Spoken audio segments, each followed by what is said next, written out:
Hi guys, in today's video, I'm going to show you how you can send fake snap on Snapchat without media upload.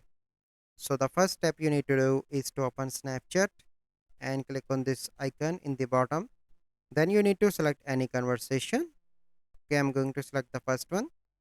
And then you need to click on this icon. The first method you can upload from camera roll. So we do not want that. So first you need to upload that in any image that you have in your memories, and you can share that as from here.